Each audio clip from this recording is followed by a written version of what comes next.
The curious room में आपका स्वागत है। आज मैं एक ऐसे टॉपिक पर बात करने वाली हूं जिसने चुपचाप हमारी जिंदगियों पर कब्जा कर लिया है। एक ऐसा आइडिया जिसे हमने बिना सोचे समझे अपनी रोज़मर्रा की जिंदगी का हिस्सा बना लिया है। वो है प्रोडक्टिविटी कल्चर, या जिसे हम आजकल हसल कल्चर भी कहते हैं।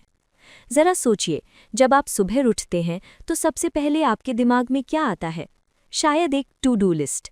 आज मुझे ये काम करना है, वो ईमेल भेजना है, जिम जाना है, पॉडकास्ट सुनना है जिससे मेरी नॉलेज बढ़े, और हाँ, साइड हसल भी तो मैनेज करना है। हम सब इस बात को एक यूनिवर्सल सच की तरह मानते हैं कि बिजी रहना एक अचीवमेंट है। अगर आप बिजी हैं तो आप इम्पॉर्टेंट हैं। अगर आप लगातार काम कर रहे हैं तो आप सही रास्ते पर हैं।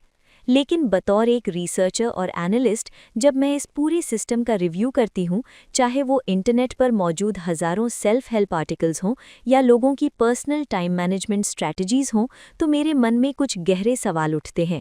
क्या हमेशा प्रोडक्टिव रहना वाकई हमारे लिए अच्छा है, या फिर कहीं ऐसा तो नहीं कि ये प्रोडक्टिविटी कल्चर चुपचाप हमें अंदर से खोखला कर रहा है? मैं यहाँ किसी बात को गलत या सही साबित करने नहीं आई हूँ। मेरा मकसद आप पर कोई नई फिलॉसफी थोपना नहीं है। मैं बस इतना चाहती हूँ कि आज हम साथ मिलकर इन रोज़मर्रा के पैटर्न्स को थोड़ा डीकोड करें। मैं चाहती हूँ कि आप भी मेरे साथ थोड़ा रुकें, सोचें और खुद से पूछें, हम जो कर रहे हैं वो क्यों कर रहे हैं।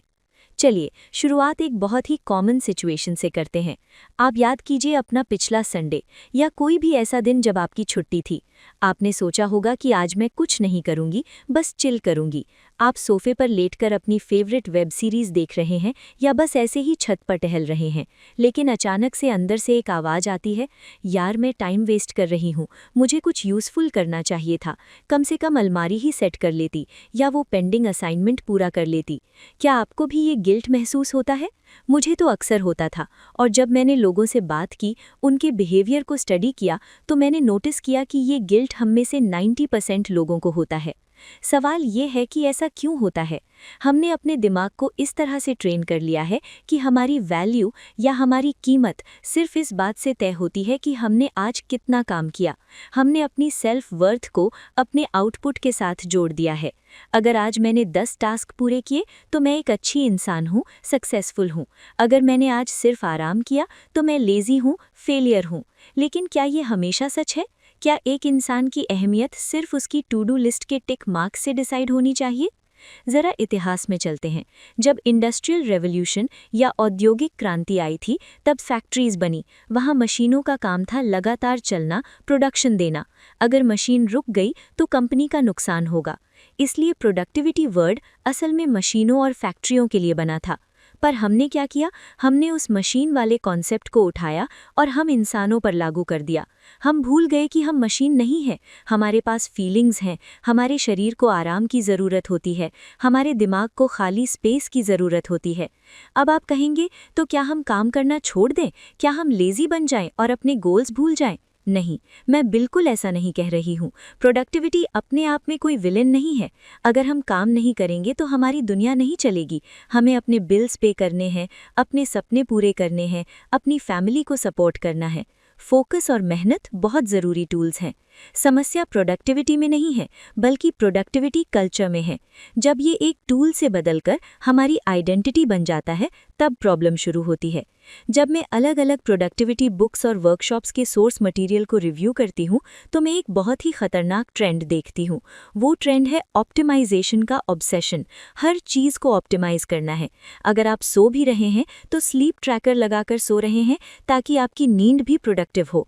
अगर आप वॉक पर जा रहे हैं तो नेचर को एंजॉय करने के बजाय आप ऑडियो बुक सुन रहे हैं ताकि वो 30 मिनट्स वेस्ट ना हो। अगर आप कोई हॉबी फॉलो कर रहे हैं, जैसे पेंटिंग या बेकिंग, तो कुछ दिनों बाद आप सोचने लगते हैं कि मैं इसे मोनेटाइज कैसे करूं, इसका इंस्टाग्राम पेज कैसे बनाऊं। क्या आपने नोटिस किया है कि हमने सिर्फ अपने शौक के लिए कुछ करने का हक खुद से छीन लिया है? इस पॉइंट पर मैं आपको एक कंस्ट्रक्टिव फीडबैक देना चाहती हूँ। अगर आप भी अपने लाइफस्टाइल के रूटीन को इस तरह से डिज़ाइन कर रहे हैं जहाँ हर मिनट का हिसाब रखा जा रहा है, तो रुकिए, अपने खुद के बनाए इस सिस्टम का एक ऑडिट कीजिए।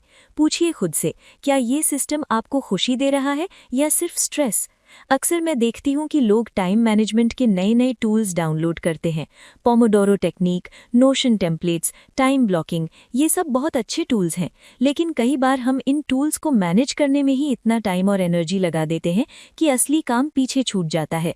हम बस प्रोडक्टिव दिखने की एक्टिंग करने लगते हैं और इसका सबसे बड़ा नुकसान हमारी मेंटल हेल्थ पर होता है। जब आप हमेशा ऑन मोड में रहते हैं तो आपका नर्वस सिस्टम हमेशा अलर्ट पर रहता है। इसे कहते हैं फाइट और फ्लाइट रिस्पॉन्स। इससे बर्नआउट होता है। आपको लगता है कि आप हमेशा थके हुए हैं। और मजे की बात देखिए, जब आप थके होते हैं तब आपकी प्रोडक्टिविटी वैसे ही गिर जाती है। फिर आपको गिल्ट होता है और फिर आप और ज्यादा काम करने की कोशिश करते हैं। ये एक लूप है, एक ट्रैप है। तो इस सिस्टम को इम्प्रूव कैसे किया जाए?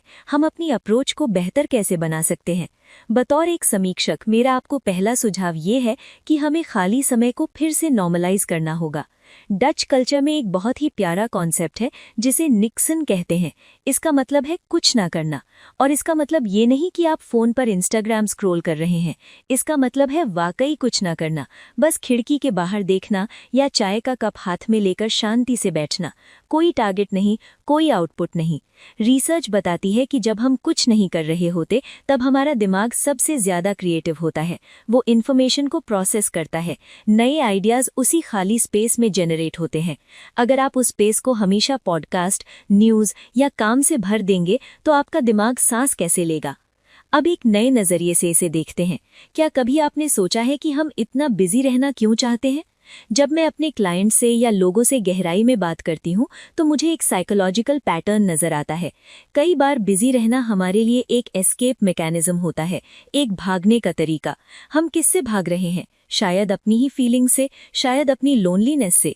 जब हम लगातार काम कर रहे होते हैं तो हमें अपने गहरे इमोशंस, अपनी एंग्जाइटी या अपनी रिलेशनशिप की प्रॉब्लम्स को फेस नहीं करना पड़ता। हम कह देते हैं, सॉरी मेरे पास टाइम नहीं है सोचने का, मैं बहुत बिजी हूँ। तो आज मैं चाहती हूँ कि आप ये सवाल खुद से पूछें कि क्या आपकी प्रोडक्टिविटी आपको आपके गोल्स की तरफ ले जा रही है या वो आपको खुद से दूर भगा रही है। इस टॉपिक पर एक और पहलू है जिसे इग्नोर नहीं किया जा सकता, वो है सोशल मीडिया का प्रेशर। हम रोज ऑनलाइन देखते हैं कि कोई 20 साल का लड़का स्टार्टअप चला रहा है, कोई सुबह 4 बजे उठकर 10 किलोमीटर दौड़ रहा है, कोई रोज नई किताबें पढ़ रहा है। इसे देखकर हमें लगता है कि हम लाइफ में बहुत पीछे रह गए हैं। यहाँ हमें ये समझना होगा कि जो हम ऑनलाइन देखते हैं वो एक क्यूरेटेड रियलिटी है, वो किसी की लाइफ की पूरी पिक्चर नहीं है। अपनी तुलना किसी की हाईलाइट रील से करना एक ऐसा गेम है जिसमें आप हमेशा हारेंगे। मैं आपको सजेस्ट करूंगी कि अपनी प्रोडक्टिविटी की डेफिनेशन खुद सेट करें। शायद आज आपके लिए प्रोडक्टिव होने का मतलब 10 घंटे काम करना नहीं है। शायद आज प्रोडक्टिव होने का मतलब है अपने बच्चे के साथ 1 घंटा खेलना। शायद आज प्रोडक्टिव होने का मतलब है एक अच्छी नींद लेना ताकि आप कल बेहतर फील कर सकें। प्रोडक्टिविटी का मतलब सिर्फ ज्यादा करना नहीं होता, इसका मतलब सही चीजें करना भी होता है। Quality over quantity. जिंदगी कोई रेस नहीं है जहां आपको हर रोज फर्स्ट आना है। ये एक जर्नी है, एक एक्सपीरियंस है। इसमें काम भी है, आराम भी है, सक्सेस भी है और खालीपन भी है। अगर हम सिर्फ आउटपुट पे फोकस करेंगे तो हम उस एक्सपीरियंस को खो देंगे जो हमें असल में इंसान बनाता है। तो अगली बार जब संडे को आराम करते हुए आपको वो गिल्ट वाली आवाज सुनाई दे तो उससे लड़िए मत, बस मुस्कुराइए और खुद से कहिए, मेरा आराम करना भी उतना ही जरूरी है जितना मेरा काम करना। मैं कोई मशीन नहीं हूँ। मैं ये सारी बातें इसलिए नहीं कह रही क्योंकि मैं इस कॉन्सेप्ट के खिलाफ हूँ, बल्कि इसलिए कह रही हूँ क्योंकि मैं चाहती हूँ कि हम अपने काम करने के तरीकों को थोड़ा और सस्टेनेबल बनाएं। एक ऐसा सिस्टम डेवलप करें जो हमारे मेंटल पीस को खराब ना करे, काम को काम की जगह रखें और जिंदगी को जिंदगी की जगह। अगर आप मेरी इस एनालिसिस से कुछ ले जाना चाहते हैं तो बस इतना याद रखें कि आपका खाली समय वेस्टेड टाइम नहीं है, वो समय है जब आप खुद को रिपेयर कर रहे होते हैं। आप इसके बारे में क्या सोचते हैं? क्या आपको भी लगता है कि आपने अनजाने में इस हसल कल्चर को अपनी लाइफ का बॉस बना लिया है? इसके बारे में सोचिएगा जरूर। क्यूरियस रूम में आज के लिए इतना ही।